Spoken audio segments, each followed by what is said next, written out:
The forest had no name, not anymore. Once, centuries ago, it might have been called something gentle, something that spoke of spring and birdsong and the laughter of children playing beneath ancient oaks. But time had stripped away such softness, leaving only the weight of shadow and the whisper of things that should not be. The trees here grew twisted, their branches reaching toward a sky they would never touch, gnarled fingers clawing at the darkness.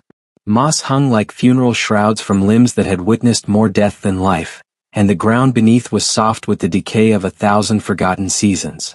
It was here, in this place where even moonlight hesitated to tread, that Nathaniel Cross found himself holding the impossible in his arms. She was dying. He could feel it in the way her body had gone slack against his chest, in the terrible lightness of her that seemed to defy the weight of what she was, what she had been. Crimson veins spiderwebbed across her pale skin like cracks in porcelain, glowing with a faint, pulsing luminescence that cast strange shadows across his face. Each pulse grew weaker, slower, the rhythm of something ancient winding down to its final silence. Her blood, if it could be called blood, seeped through his shirt, warm and wrong, glowing with that same eerie red light that seemed to come from somewhere beyond the physical world. "Please," Nathaniel whispered, though he didn't know what he was asking for. "Mercy? Time? Answers?" His voice cracked on the single word, and he tasted salt on his lips, unsure if it was his tears or the cold mist that had begun to swirl through the trees like living things. "Please don't go." The woman in his arms stirred, and even that small movement seemed to cost her everything. Her hand, slender, pale, tipped with nails that came to elegant points, rose trembling toward her face. Toward the mask. The mask. God, the mask. It was a thing of terrible beauty, wrought from silver so pure it seemed to drink in the moonlight and transform it into something colder, something that hurt to look at directly. Ancient runes carved across its surface in patterns that made Nathaniel's eyes water when he tried to follow them. Symbols from a language that predated human civilization, that spoke of blood and binding and secrets kept in darkness.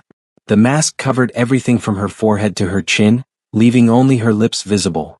Lips that had once been full and red but now faded to the color of ash. How long had she worn it? How many lifetimes had passed with that silver face between her and the world?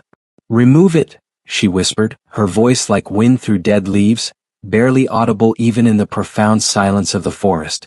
Her fingers touched the edge of the mask, and Nathaniel saw that even this small gesture left tremors running through her entire body. "Remove my mask, Nathaniel, and you'll finally know who I really am." His hands shook as he raised them to her face.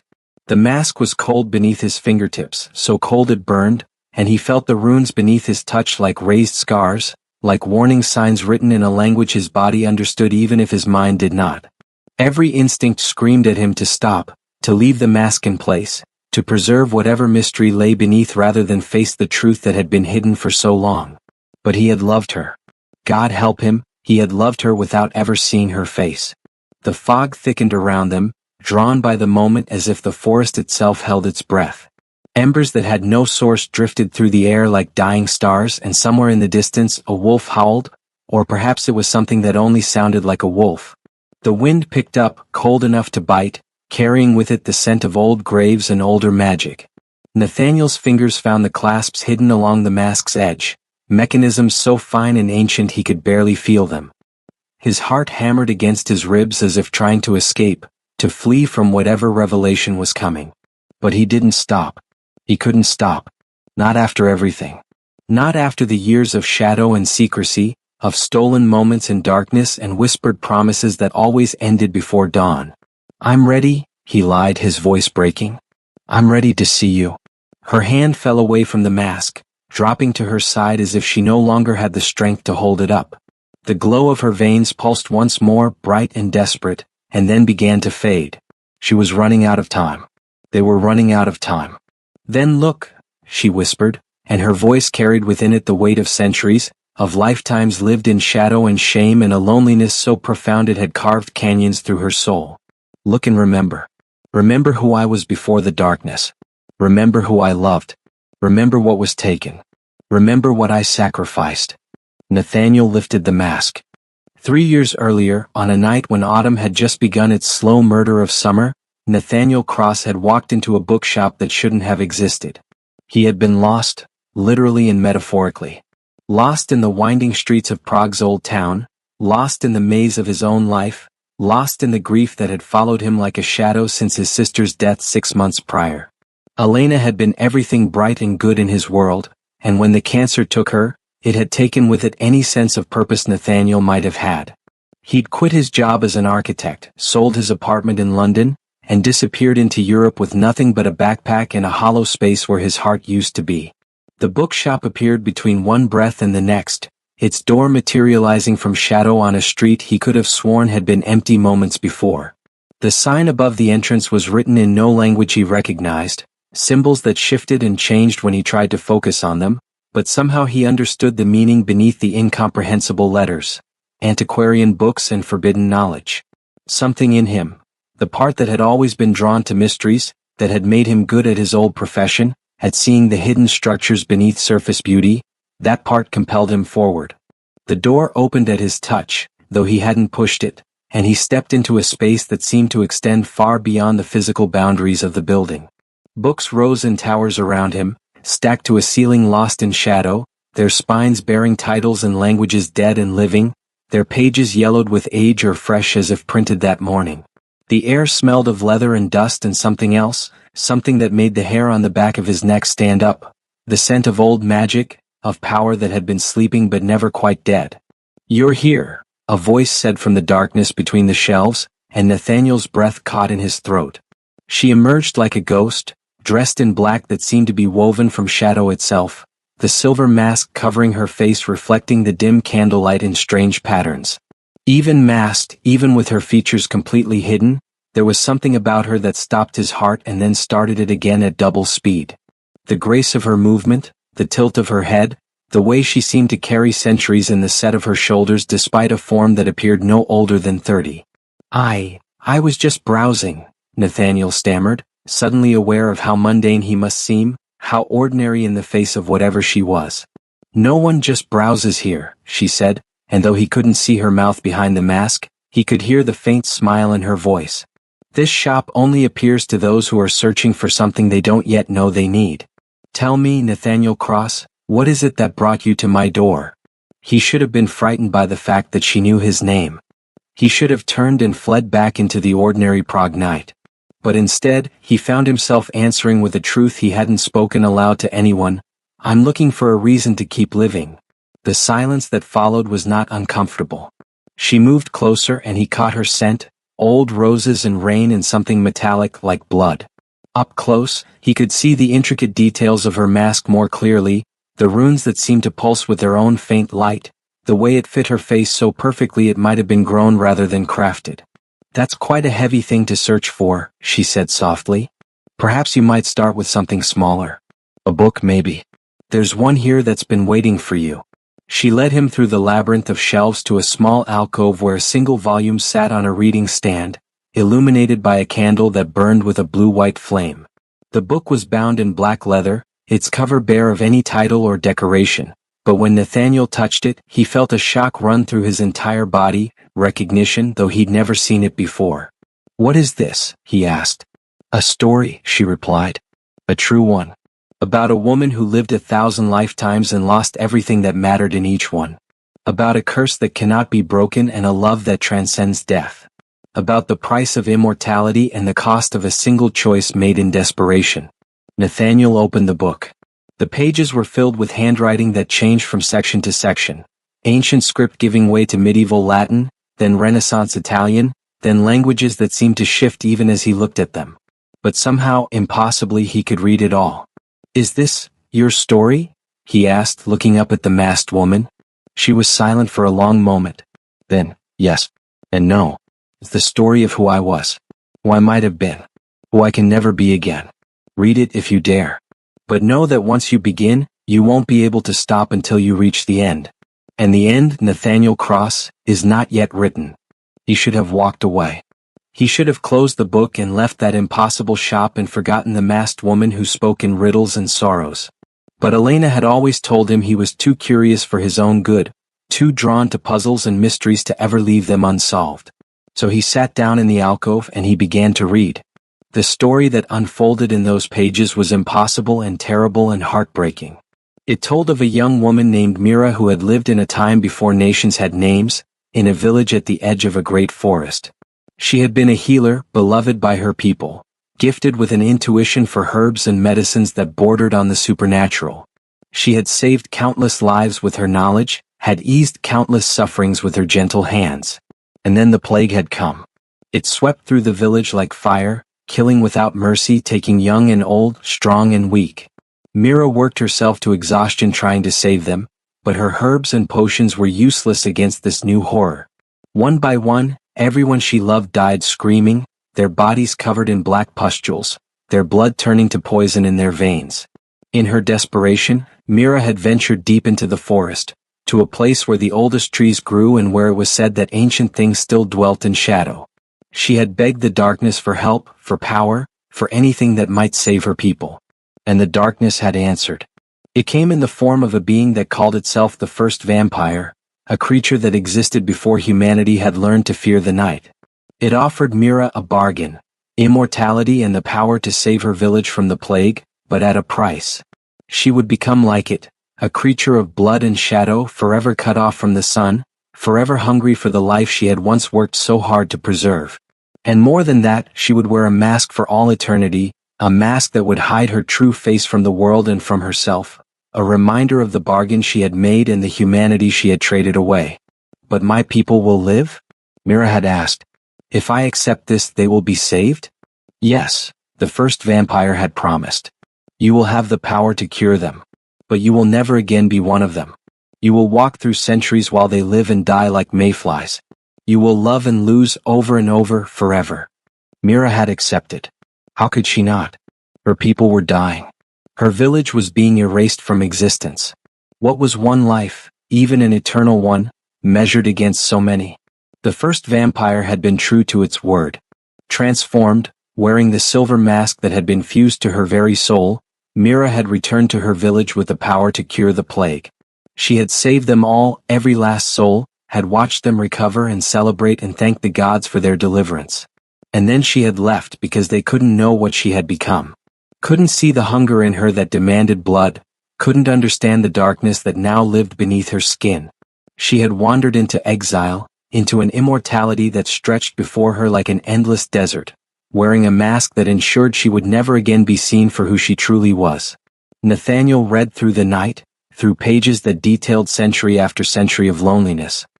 He read of the loves Mira had found and lost, the friends who had aged and died while she remained forever young behind her mask, the children she could never have, the home she could never keep. He read of the times she had tried to break the curse, sought out magic and witches and holy men and dark rituals, all in vain. The mask could not be removed, or rather it could be removed only once in the moment of her final death, when at last the immortality wore off and she was allowed to pass beyond. He read of the wars she had witnessed, the kingdoms that rose and fell, the languages that were born and died, the relentless march of time that meant nothing to her except more loss, more endings, more proof that she was forever separate from the world of the living. And he read of the prophecy, a whisper she had heard from a seer in Renaissance Venice, a fragment of hope that had sustained her through centuries of despair. When the last mask falls, truth will be revealed. What was lost will be remembered. Who you were will return. When Nathaniel finally looked up from the book, dawn was breaking outside the windows. But the bookshop remained in shadow, as if it existed in its own pocket of darkness. The masked woman sat across from him, still as a statue, watching him with eyes he couldn't see but could feel. Why? He asked, his voice hoarse. Why show me this? Because you asked for a reason to live, she said. And I thought perhaps I could offer you purpose. No one has ever read that entire story before. No one has ever cared enough to stay until the end. Most people close the book after the first few chapters, unable to bear the weight of so much sorrow. How could I stop? Nathaniel said. How could anyone stop knowing you've suffered so much? She tilted her head, and he saw her hand tremble slightly before she clasped it with the other. Most people don't see suffering. They see a monster. A creature that drinks blood and lives in shadow. They see something to be feared, not pitied. Nathaniel stood, closing the distance between them. Up close, he could see the fine craftsmanship of the mask, the way it seemed to be part of her rather than something worn. He could see the paleness of her skin where it showed at her throat and wrists, the way she held herself with the careful control of someone who had learned over centuries not to reveal too much. "I see a woman who sacrificed everything to save people who never knew what she'd done," he said quietly. "I see someone who's been alone for longer than most civilizations have existed. I see pain and endurance and a kind of strength I can barely comprehend." "You see a fantasy," she said, but her voice wavered. "You don't know me. You've read words on a page, but you don't know what it's like to be this, to hunger, to watch everyone you care about wither and die while you remain unchanged, unaging, unwelcome in the world of the living." "Then let me learn," Nathaniel said. "Let me know you. Not the story you. The person behind the mask." "I can't remove it," she whispered. "Not until the end. You'll never see my face. Never know what I truly look like. Never see me smile or cry or—" "I don't need to see your face to know you," Nathaniel interrupted. "Elena used to say that people hide their true selves behind all kinds of masks. Faces they put on for the world, personas they adopt, walls they build. Your mask is just more literal than most. But I spent the whole night reading your story, feeling your pain, understanding your choices. That's more than most people ever share with anyone." Silence fell between them, heavy and pregnant with possibility. Outside, Prague was waking to a new day, but in the bookshop, in this pocket of shadow and magic, time seemed to hold its breath. "My name is Mira," she said finally, and even through the mask he could hear the tears in her voice. "My true name. The one I haven't spoken in 500 years. Nathaniel," he replied, offering his hand. "Though I think you already knew that." Her fingers were cold when they touched his, cold as marble, but her grip was gentle. "Yes," she said. "I've been waiting for you. For someone who could read this story to its end. For someone who might understand." "Understand what?" "That I'm tired," Mira whispered. "So tired. I've lived for over 3,000 years, Nathaniel. I've seen empires rise from dust and crumble back to nothing. I've loved and lost so many times I've lost count. And I'm tired of being alone. Tired of hiding. Tired of this endless, empty existence where I'm forever cut off from everything that makes life worth living." Nathaniel squeezed her hand gently. "Then don't be alone. Not anymore. Let me in, Mira. Let me be part of your story, even if I'm just a footnote in a life as long as yours. You'll age," she said. "You'll grow old while I stay as I am. You'll die and I'll have to watch it happen, have to lose you like I've lost everyone else. That's the curse. Not just immortality but the guarantee that everyone I love will leave me in the end." "Yes," Nathaniel agreed. "I'll age. I'll die. But isn't a short story better than no story at all? Isn't even a brief connection better than eternal loneliness? Elena used to say that the pain of loss is just proof that love was real. That it mattered. Would you rather live forever having never loved at all?" Mira was quiet for a long time. Then she laughed. A sound like breaking glass, beautiful and sharp and full of centuries of unshed tears. "Your sister was wise. I wish I could have met her." "She would have liked you," Nathaniel said softly. "She always did have a thing for tragic heroes." "Is that what I am?" Mira asked. "A tragic hero? You're someone who's survived when most would have broken. Someone who's kept her humanity despite everything that tried to strip it away. Someone who deserves not to be alone." And so, in that impossible bookshop on a Prague morning, Nathaniel Cross and Mira began something that neither of them could quite name. Not quite a relationship. How could it be, when one of them was human and temporary while the other was immortal and masked? Not quite a friendship. There was too much intensity, too much recognition, too much need on both sides. Perhaps it was simply two lonely souls finding each other in the darkness, clinging together against the weight of their separate griefs. What followed were 3 years that Nathaniel would later recognize as the most vivid, most alive he had ever felt.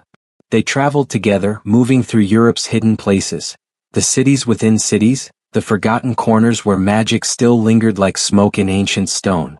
Mira showed him wonders that shouldn't exist, markets that appeared only under full moons, libraries carved into the roots of mountains, gatherings of creatures that humanity had relegated to myth.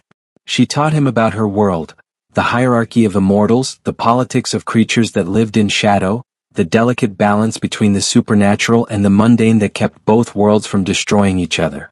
She introduced him to others like her. Vampires who had learned to coexist with their nature, who had found ways to feed without killing, who had built lives and communities in the spaces between human civilization. But more than that, she let him see her. Not her face, the mask remained always an immovable barrier of silver and magic, but her soul. She shared the small details that made her who she was. Her love of opera that dated back to its invention in Renaissance Italy, her unexpected talent for painting though she could never see her own portrait, her fondness for thunderstorms and the way she would stand in the rain for hours, letting it wash over her as if trying to cleanse away centuries of accumulated sorrow. Nathaniel learned to read her despite the mask, to understand the subtle shifts in her posture that indicated emotion, to hear the changes in her voice that revealed joy or sadness or fear. He learned that she was funny, darkly, sarcastically funny in a way that came from seeing humanity's follies repeat across centuries. He learned that she was kind, that despite her hunger and her nature, she valued life above all else and would go to extraordinary lengths to avoid causing harm. And he fell in love with her. How could he not? It was a strange love, complicated by the impossibility of their situation. They could not be together in the way ordinary lovers were. Mira didn't sleep, couldn't eat human food, existed in a state somewhere between life and death that made physical intimacy complex and fraught with danger. There were nights when the hunger became too strong, when she had to disappear for hours to feed, returning pale and shaken and refusing to speak of where she'd been or what she'd done. But there were also moments of perfect beauty. Nights spent in the bookshop, which Mira revealed could appear anywhere she wished, a pocket dimension anchored to her existence, reading to each other from ancient texts and modern novels alike. Days exploring medieval cathedrals and Gothic ruins, Mira sharing stories of having seen them built, of knowing the architects and stone carvers whose names were lost to history. Evenings sitting in silence on rooftops, watching cities light up below them, two solitary figures finding comfort in shared loneliness. Nathaniel documented everything in notebooks that quickly multiplied, filling them with sketches and observations and attempts to understand the impossible world he'd stumbled into. His training as an architect served him well. He had an eye for structure, for the hidden frameworks beneath surface appearance, and he applied that same analytical mind to understanding the supernatural. He drew diagrams of the magical wards that protected Mira's bookshop, wrote extensive notes on vampire physiology and the nature of immortality, filled pages with questions that Mira patiently answered. But there were some questions she wouldn't address. Like what would happen when he aged and she didn't? Like whether there was any way to break her curse. Like what her face looked like beneath the mask, and whether she even remembered any more after 3,000 years of never seeing it. Some things are better left unexplored, she told him once when he pressed about the curse. They were in Venice, sitting in the bookshop that had appeared in a narrow alley near the Rialto Bridge. Rain hammered against windows that looked out on a view that shouldn't have been possible from that location, and Mira held a glass of red wine she wouldn't drink, just keeping it warm between her palms. The curse can only be broken in death. When my immortality finally ends, if it ends, only then will the mask fall away. To pursue that knowledge is to pursue my death. And I'm not ready. Not yet. Not now that I've found you. But you've wanted to die, Nathaniel said quietly. You told me that. You said you were tired. I am. She set down the wine glass, reached across the table to take his hand. Her fingers were always cool, but he'd learned to find comfort in that coolness, in the reminder that she was something other, something impossible and yet undeniably real. But you've given me something I haven't had in centuries, a reason to want to see tomorrow, to be curious about what comes next. Even if that next is watching you grow old, I'd rather have that than end it now. That's not fair to you, Nathaniel protested. You shouldn't have to suffer just because I'm too selfish to let you go. Love is always selfish, Mira said, and there was a smile in her voice. And always sacrifice. We're both being selfish and we're both sacrificing. That's what makes it real. But the fear lingered in Nathaniel's heart. The knowledge that their time was limited, that every moment together was borrowed against his inevitable mortality. He began researching obsessively, digging through the occult texts in Mira's collection, seeking any mention of curses like hers, any hint of how they might be broken without death. It was this research that led him to the Council of Eternal Night. The Council was the governing body of the supernatural world, an ancient organization that maintained order among vampires, werewolves, witches, and all the other creatures that existed in humanity's blind spots. Mira had spoken of them rarely and with obvious discomfort, mentioning only that they held power beyond measure and were best avoided unless absolutely necessary. But Nathaniel's research had uncovered a reference to a case centuries ago where the council had broken a curse similar to Myra's, a binding that had been placed on a witch by a demon, tying her magic to her life in a way that made both impossible to separate. The council's intervention had required a ritual of immense power and complexity, but it had succeeded, freeing the witch without killing her. If they could do it once, surely they could do it again. Nathaniel brought his findings to Mira one winter evening in the bookshop, which had manifested that night in the Scottish Highlands, its windows showing views of snow-covered mountains and frozen lochs. He spread his notes across the table between them, pointing out the connections he'd found, the parallels between the witch's curse and Myra's. "Look," he said, too excited to notice the way Mira had gone very still. "The structure is almost identical. A bargain made with a powerful entity, a physical manifestation of the curse. In her case it was a brand on her palm. In yours it's the mask. The binding to immortality, the inability to be freed except in death. But the council found a loophole. They used a ritual that—" "No," Mira said, and her voice was cold enough to frost the air between them. Nathaniel looked up, startled. "What?" "No," she repeated. "We're not approaching the council. We're not attempting that ritual. We're not doing any of this, Nathaniel. I need you to let this go." "But why? If there's a chance." "Because the council takes payment for their services," Mira interrupted, standing abruptly and turning away from him. "Payment that you won't want to give. That I won't let you give." "What kind of payment?" She was silent for a long moment, her masked face turned toward the window, toward the snow and darkness beyond. When she finally spoke, her voice was barely above a whisper. "The witch who was freed from her curse. Do you know what the council demanded in exchange?"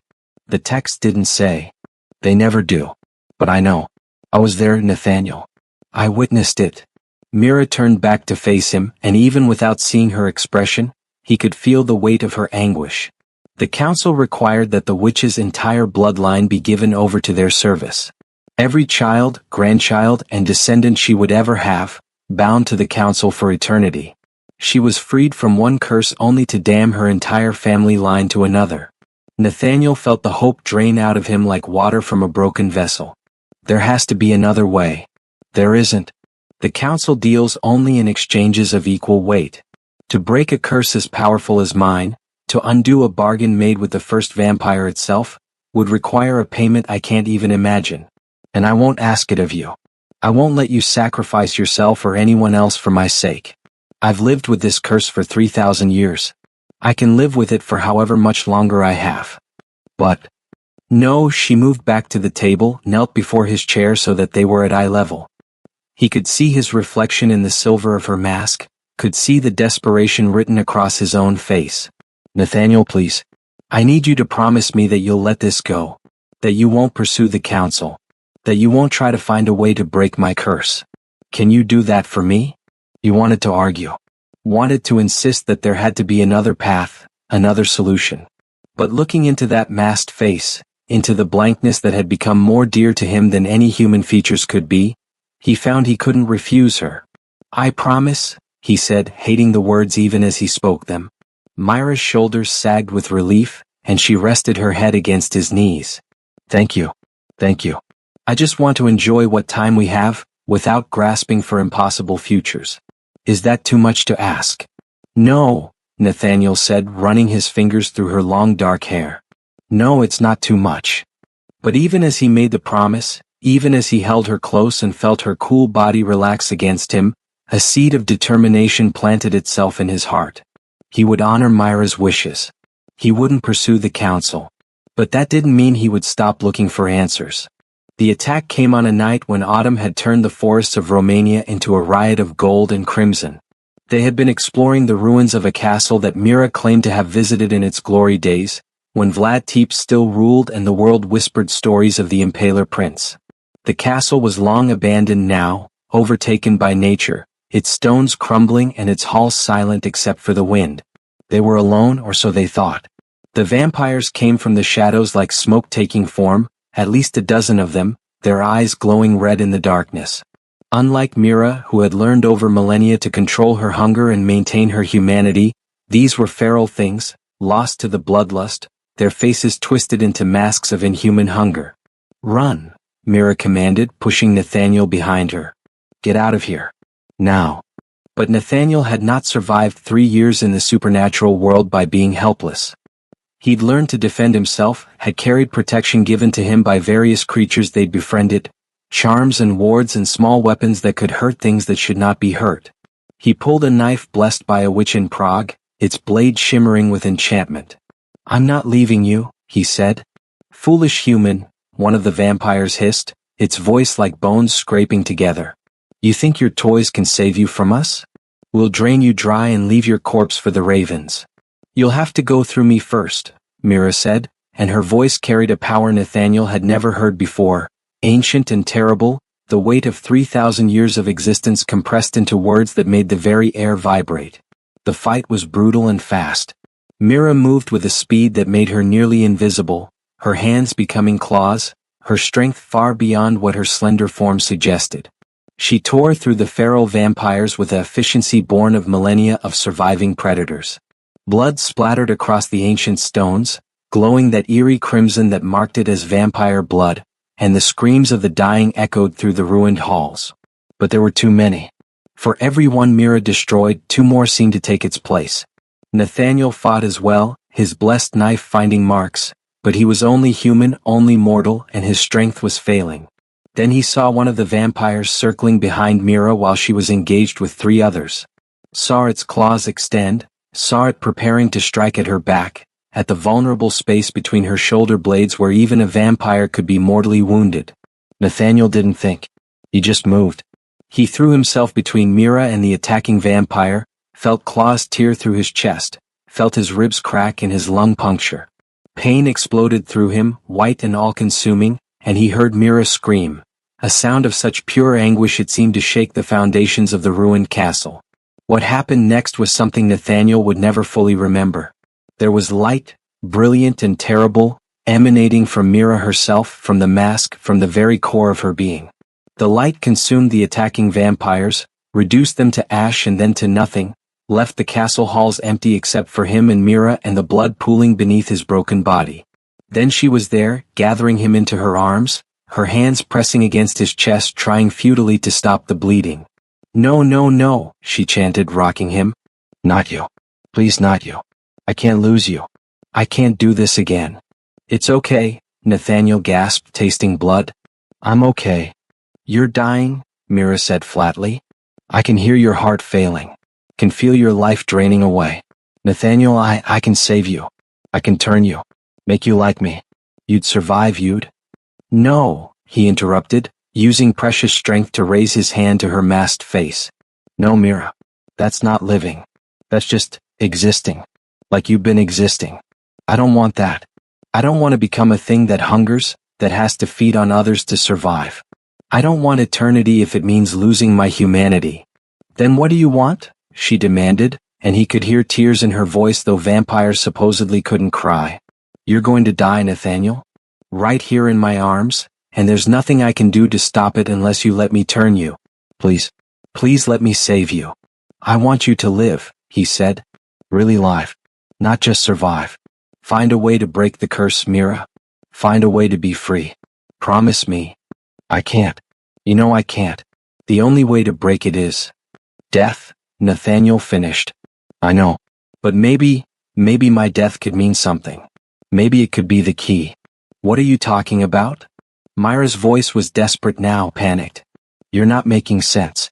The injury has you confused."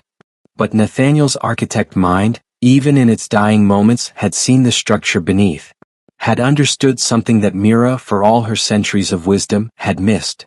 The curse was made to save your people. You traded your humanity to preserve their lives. But the curse keeps you from ever truly being with people again, from ever fully connecting with the humanity you sacrificed so much to save. It's a paradox, a structural impossibility. And paradoxes always have breaking points. "What breaking point?" Mira demanded. "Love," Nathaniel said simply. You were supposed to be forever cut off from humanity, forever separate. But you fell in love with me, a human. And I fell in love with you, not despite what you are but because of it. Because of your sacrifice and your strength and your endless compassion despite everything you've endured. That wasn't supposed to be possible. The curse wasn't designed to accommodate it. I don't understand, Mira whispered. The mask can only be removed in your final death, Nathaniel said, his voice getting weaker. But what if you could experience a death without actually dying? What if you could know loss so profound it breaks the immortality just for a moment? What if? He coughed, blood bubbling on his lips. Time was running out. What if watching me die, losing someone you truly love, creates a moment where the curse recognizes that you've paid enough? Nathaniel continued. That you've suffered the ultimate penalty, the loss of love, and therefore the bargain is fulfilled?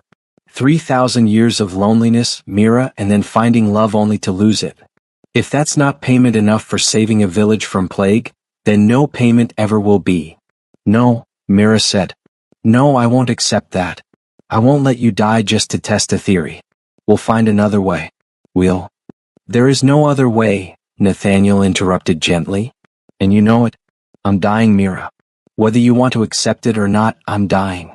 But maybe, just maybe, my death can be the thing that finally sets you free. That finally lets you remove the mask and be yourself again after 3,000 years. Isn't that worth something? Not if it costs me you, she said fiercely. You're worth more than any curse being broken. Worth more than my face or my freedom or anything else. I'd wear this mask for another 3,000 years if it meant keeping you alive.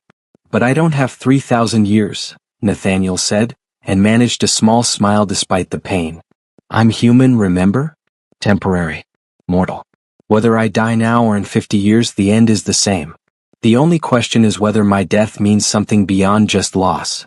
Mira was shaking, her whole body trembling with a grief Nathaniel could feel radiating off her in waves. I don't want you to go. I can't do this. I can't watch you die. Not you. Please, Nathaniel. Please don't leave me. I don't want to leave, he admitted. God, Mira, I want nothing more than to stay with you. To have more time. To see where this story goes. But we don't always get what we want. Elena taught me that. Sometimes we only get to choose how we face the ending. His vision was starting to fade, darkness creeping in from the edges. He could feel his body shutting down, feel the cold spreading through his limbs. But he kept his hand on Myra's masked face, kept his focus on her, on the silver that reflected back his own dying image. Promise me, he said. Promise me you'll try. That you'll take off the mask when I'm gone. That you'll see if the curse breaks. That you won't spend another 3,000 years hiding from the world. Promise me you'll live, Mira. Really, truly live. I promise, she whispered. I promise. But Nathaniel, I need to tell you something. Before you go, you need to know. Know what? Her voice broke completely. Who I really am. What my face looks like. What I've been hiding all this time. Mira, I don't need. Please, she interrupted. Let me give you this. Let me let you see me, truly see me before the end. Remove my mask, Nathaniel. And you'll finally know who I really am. His fingers trembled as they found the clasps of the mask. He'd never been allowed to touch them before, had respected Myra's boundaries for 3 years despite his desperate curiosity. But now, with his life measured in heartbeats, he found the hidden mechanisms and began to open them. Look at me, Mira whispered. Remember me as I truly am. Remember who I was before the darkness. Remember what you gave back to me. The clasps opened with soft clicks that sounded impossibly loud in the ruined castle. Nathaniel's fingers shook as he lifted the silver mask away from Myra's face. And in the moonlight filtering through the broken ceiling, in the last moments of his fading consciousness, Nathaniel Cross finally saw the truth. The face that had been hidden for 3,000 years was not what Nathaniel expected. He had imagined many things in his time with Mira, had wondered if perhaps the mask hid some terrible disfigurement, some monstrous visage that the curse had inflicted. Or perhaps a face so beautiful it was dangerous to look upon, like the sirens and succubi of legend. But the truth was simpler and more heartbreaking than any of his imaginings. Myra's face was human. Utterly, completely human. She had large dark eyes that reflected the moonlight like pools of still water, Eyes that held within them the weight of all the centuries she had lived and all the sorrows she had endured. Her skin was pale but not corpse-like, touched with a faint flush that suggested life even in her undead state. Her features were delicate, almost fragile, the kind of face that would have been called beautiful in any era. High cheekbones, a straight nose, lips that curved with a natural grace even in their current expression of anguish. But it was the tears that truly stopped Nathaniel's dying heart. Vampires weren't supposed to cry. He'd learned that in his studies, had been told by Mira herself that her kind couldn't produce tears, that the transformation stripped away such human weaknesses. Yet tears ran down Myra's cheeks, glowing faintly crimson like her blood, leaving tracks that shimmered in the moonlight. "You're crying," Nathaniel whispered, using the last of his strength to raise his hand to her face, to touch her cheek and feel the wet warmth of those impossible tears. "How are you crying?" "I don't know," Mira said, and her voice was filled with wonder and grief in equal measure. "I haven't been able to cry since the transformation. 3,000 years without tears, Nathaniel. But now I can't stop." Nathaniel understood then. The curse was breaking. Or perhaps it had already broken, shattered by the weight of genuine love and genuine loss, by the fulfillment of a prophecy neither of them had fully understood. "You're beautiful," he said, his voice barely audible. "More beautiful than I ever imagined. And so human. God, Mira, you're so human." "I'm remembering," she said, the tears falling faster now. "Memories I thought I'd lost forever. My village, my family. The taste of bread, the warmth of sunlight. The feeling of my mother's hands braiding my hair. I can remember my own face in the reflection of the river, remember looking at myself before the mask. I was young, Nathaniel. So young when I made the bargain. Barely 20 summers. I'd lived such a small life, and then I traded it for thousands of years of emptiness." "Not emptiness," Nathaniel managed. "You save people. Help people. You built the bookshop, preserved knowledge, protected those who needed protection. Your life meant something, Mira. It meant everything. But I lost myself," she said. "Lost who I was beneath the mask. The curse didn't just hide my face. It hid my memory of my face, my sense of identity, my connection to the girl I'd been. I became just the mask, just the role, just the cursed vampire with no past and no future. And now you've given it back to me. Given me back myself. Even as you're leaving." Nathaniel wanted to say something profound, something that would comfort her, but his body was shutting down. The pain had faded to a distant numbness, and he could feel himself drifting away on a dark tide. His vision narrowed to Myra's face, to those eyes that looked at him with love and grief and a terrible understanding. "Don't be alone," he said, the words coming slowly now, each one an effort. "Promise me. Don't hide behind the mask again. Don't retreat into darkness. Live, Mira. Find joy. Find love again even if it seems impossible. You deserve happiness. You've earned it 1,000 times over." "I can't love again," Mira said. "Not after you. You were my last chance at happiness, Nathaniel. My last hope after 3,000 years. And I'm losing you." "Then remember me," Nathaniel whispered. "Keep me in your heart. Let me be part of your story even after I'm gone. And know that I died grateful. Grateful for every moment we had together.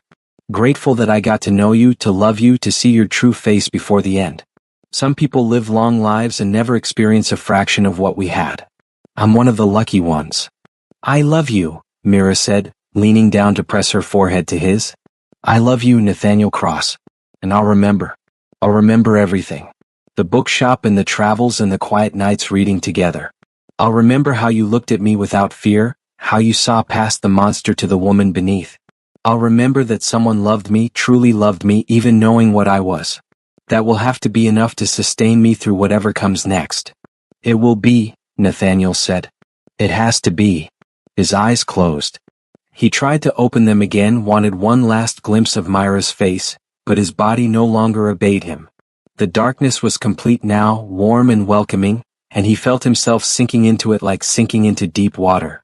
The last thing he heard was Myra's voice, broken and beautiful, singing a lullaby in a language that hadn't been spoken in 3,000 years. A song her mother had sung to her when she was a child, before the plague, before the curse, before the endless centuries of loss.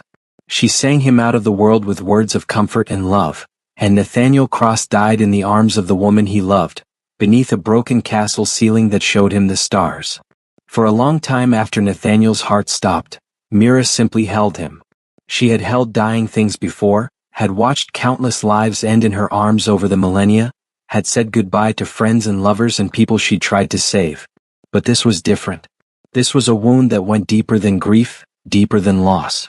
This was a tearing away of something fundamental, as if part of her soul had been ripped out and taken with Nathaniel into whatever lay beyond. The mask lay on the stones beside them, discarded and empty, its silver surface no longer glowing with runic power. The curse was broken.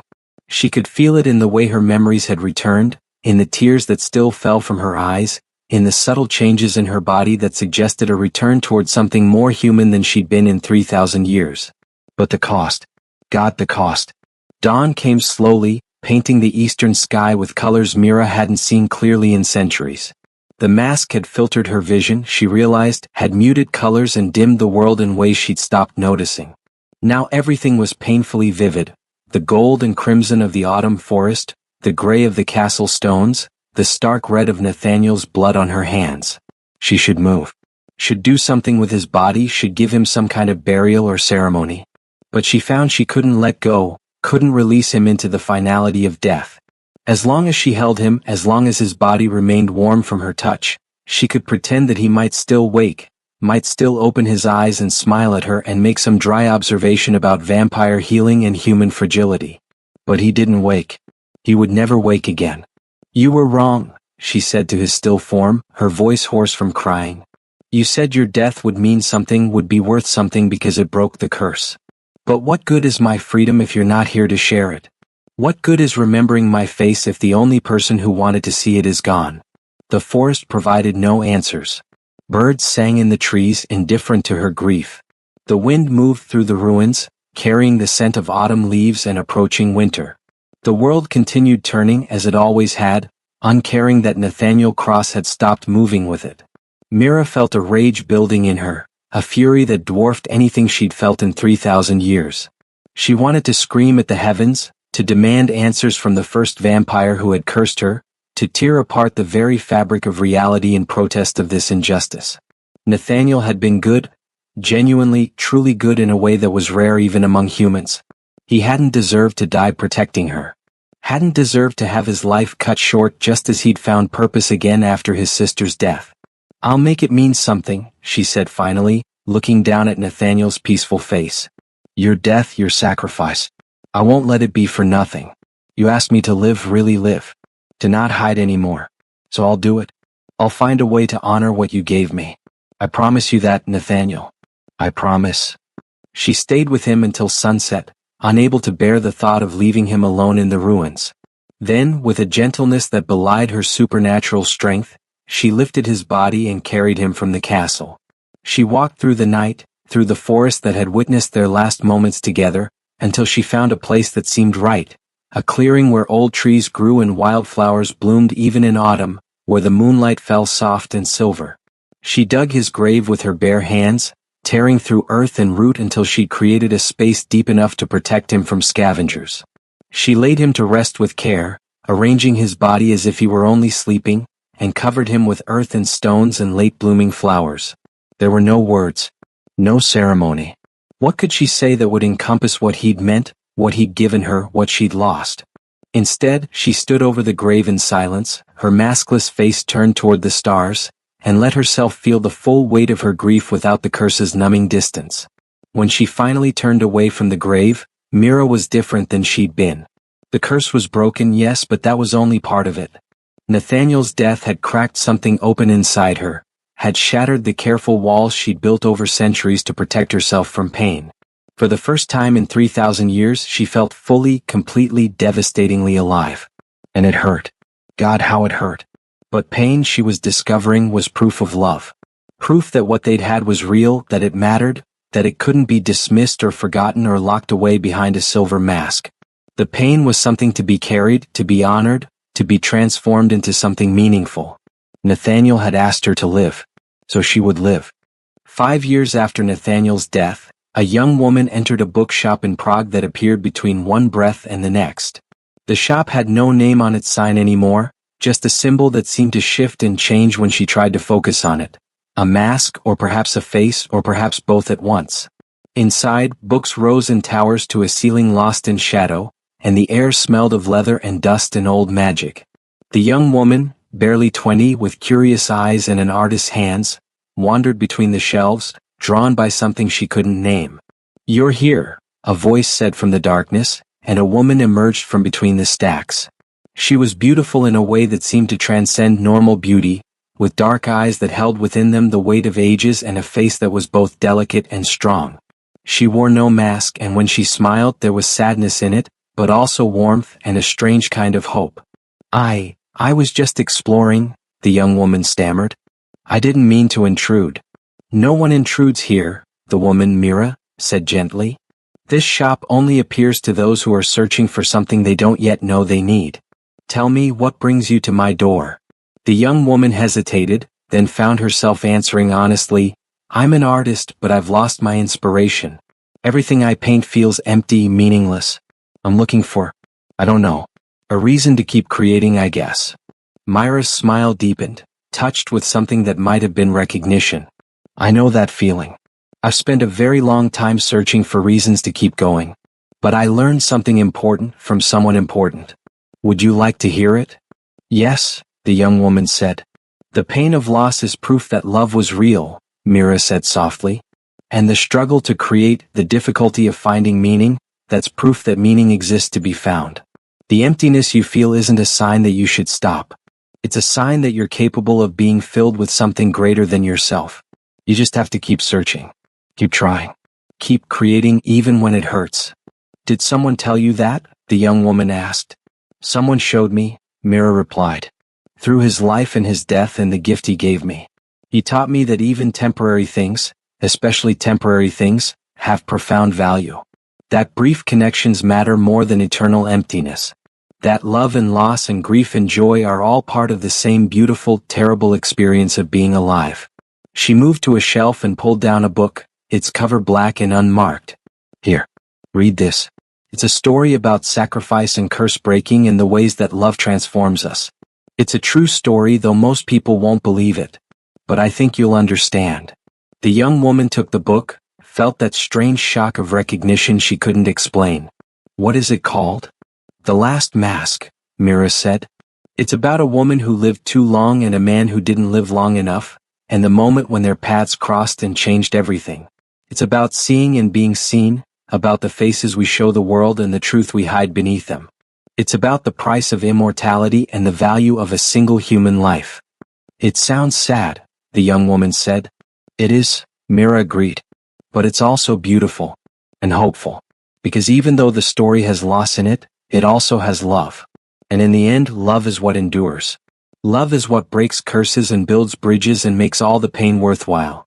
The young woman opened the book, saw handwriting that seemed to shift and change, languages flowing one into another in ways that shouldn't be possible but somehow were. And yet, impossibly, she could read it all. "Take your time," Mira said, gesturing to a comfortable chair in an alcove lit by a blue-white candle. "Stay as long as you need. And when you're finished, come find me. I'll be here. I'm always here now. That's what I do. I collect stories and share them with people who need them. It's my way of honoring what I was given. My way of making sure that temporary things aren't forgotten." As the young woman settled into the chair and began to read, Mira returned to her desk at the back of the shop. There, in a place of honor, sat a photograph she'd commissioned an artist to create from her memories, a portrait of Nathaniel Cross, captured in the moment just before he'd smiled, that half-second of joy that had lit up his face like sunrise. Next to the photograph sat the silver mask, no longer magical, no longer binding, just a reminder of who she'd been and what she'd escaped. And next to the mask sat Nathaniel's notebooks, filled with his sketches and observations and theories about the supernatural world, preserved perfectly, read and reread countless times over the past 5 years. Mira touched the photograph gently, a gesture that had become ritual. "Someone new today," she said softly, speaking to memory, to ghost, to the love that endured past death. "Another person searching for meaning. Another story beginning. You'd like her, I think. She has your curiosity, your hunger for understanding. She'll read our story and maybe find something in it that helps her. Maybe remember us, even if just for a little while. The bookshop settled into silence, broken only by the rustle of pages as the young woman read. Outside, Prague moved through its ordinary evening, unaware of the magic tucked into its hidden corners, the impossible shop that appeared to those who needed it most. And in that shop, a woman who had lived 3,000 years found purpose in preservation, in sharing, in making sure that the man who'd loved her despite everything wouldn't be forgotten. She had removed her mask just as he'd asked. She was living, really living, in ways she hadn't thought possible. It still hurt. She still grieved. There were nights when the weight of Nathaniel's absence felt like it would crush her, when she wanted nothing more than to put the mask back on and retreat into the comfortable numbness of the curse. But she didn't. She carried the pain because the pain was proof. Proof that love had been real. Proof that she was human even in her immortality. Proof that Nathaniel Cross had existed and mattered and changed her in ways that could never be undone. The young woman at the alcove turned a page, her eyes wide as she read about plague and bargains and ancient forests where darkness dwelled. She was just beginning the story. Just discovering the woman who would sacrifice everything to save her people, the curse that would last 3,000 years, the man who would break it at the cost of his own life. Mira smiled, touched with sorrow, touched with hope. Another reader. Another person who would carry the story forward, who would remember, who would understand that even temporary loves could have eternal meaning. Thank you, she whispered to the photograph, to the memory, to the ghost that lived in her heart. Thank you for seeing me. Thank you for loving me. Thank you for teaching me that endings aren't failures, they're just transformations. You're gone, but you're not forgotten. And as long as I exist, as long as I keep sharing our story, you never will be. The candle flame flickered in a wind that came from nowhere, casting dancing shadows across the towers of books. Somewhere in the depths of the shop, a clock chimed the hour. Time passing as it always did, carrying everyone forward toward unknown futures.